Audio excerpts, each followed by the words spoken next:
আসসালামু আলাইকুম ভিউয়ার্স, সবাই কেমন আছেন? আশা করি সবাই ভালো আছেন। তো এই কুয়াশা ভেজা সকালবেলা বের হয়ে গেলাম কাজের উদ্দেশ্যে। তো কুয়াশার কারণে সকালবেলা খুবই ঠান্ডা ছিল। তো মোটামুটি সকাল 8টা বাজে বের হয়ে গেলাম। তো কাজ শেষ করতে করতে মোটামুটি আমার দুপুরের পর হয়ে যায়। তো দুপুরবেলা একটি চা না হলে তো নয়। তো রাস্তার পাশে গাড়িটি দাঁড়া করে নিয়ে একটি চা খেয়ে নিলাম। তো চা খেয়ে এখান থেকে চলে যাব মতিঝিল গ্যারেজপট্টিতে। তো সেখানে যেয়ে আমি আমার করাবো গাড়ির কাজ। তো চলে আসলাম জয়ের গ্যারেজে। তো জয়ের গ্যারেজে আসতেই আমার গাড়িটি আমি সামনে দাঁড়িয়ে করে রাখলাম। তারপরে জয় আমার গাড়িটি সামনে নিয়েই শুরু করে দিল গাড়ির যাবতীয় কাজ। তো গাড়ি দেখতেই পাচ্ছেন যে সামনের চাকাগুলো খুলে ফেলেছে এবং জয় যেহেতু ইঞ্জিন মিস্ত্রি শুরু করে দিয়েছে জয়ের ইঞ্জিনের কাজ। তো আমি সবসময় আমার গাড়ির কাজগুলো জয় থেকে করিয়ে থাকি। এটা হচ্ছে মতিঝিলের উটের খামার খ্যাত গ্যারেজপট্টিতে।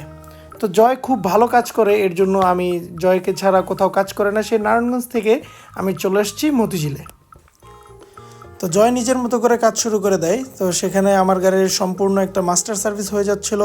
তো সেই ক্ষেত্রে আমি দাঁড়িয়ে দাঁড়িয়ে দেখছিলাম ওর সম্পূর্ণ পার্টসগুলা বের করে ওয়াশ করতেছিল। তো কাজ করতে করতে যেহেতু সন্ধ্যা হয়ে যায়, তো তখন ও একটি লাইট অন করে নেয়, এই লাইটের মাধ্যমে যাতে ও সব কিছু ঠিকঠাকভাবে দেখতে পারে এবং সুন্দরভাবে কমপ্লিট করে দিতে পারে। তো আমি চারদিক দেখছিলাম, চারদিকে বিভিন্ন ধরনের গাড়ি, বিভিন্ন কাজ হচ্ছিল। তো এত গাড়ি এখানে আসলে এত গাড়ি কোথা থেকে যে আসে আমি জানি না, আমার মতোই মনে হয় বহুত দূর দূরান্ত থেকে আসে। তো কাজ শেষ করে আমরা মতিঝিল শাপলা চত্বর হয়ে যাচ্ছিলাম।